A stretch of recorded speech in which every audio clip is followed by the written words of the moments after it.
All right, thank you so much for joining us. Friday Briefing continues and starts now. And of course, our sign language interpreter is Gideon Mbogo. Let's begin with the latest developments on the sugar probe. And there is a risk of a major fallout. The National Assembly's Joint Committee of Trade and Agriculture probing the illicit and irregular importation of sugar. The committee also faces indictment by the House next week. This is after a section of its members disowned the report tabled on Wednesday afternoon. Now, what they claim is that one of the co-chairs altered the committee's recommendation to dilute the resolutions. Take a look. A gathering storm is perhaps what is staring at the National Assembly's Joint Committee of Trade and Agriculture.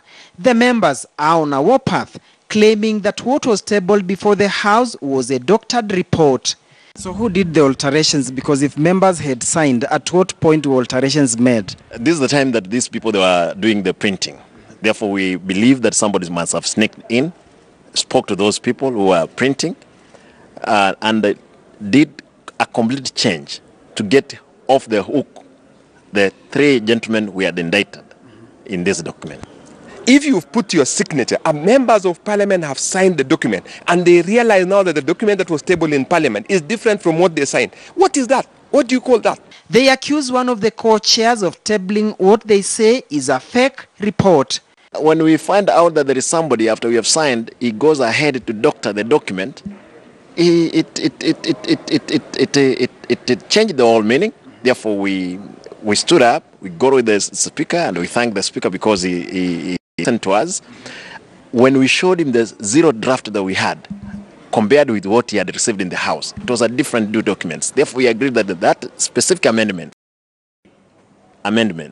should be inserted to its original document. The Joint Committee's chair, Kanini Kega, has dismissed their claims, accusing the members of unnecessarily vilifying the chair, which he interprets as part of the wider scheme to frustrate the committee's work. They knew what they were doing, and you can see even when these documents are being doctored, you can see the same chairmen that were not, if you look at it, were the same chairmen that were selected, if I may put it. It is also emerging that out of the 38 members expected to have attended the sittings, only 19 were regular participants, and some of them even declined to sign the report.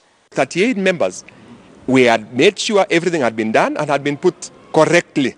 So if there was anything that needed to have been changed, they should have called all the members and addressed the issue that they feel that needs to be changed, which was not done.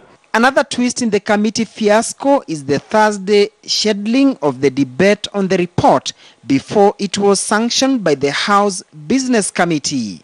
The back and forth, the divisions among members of the Joint Trade and Agriculture Committee is clearly an indication of the storm awaiting the report when the whole House finally gets hold of it next week. Duncan Hemba, KTN News, Parliament.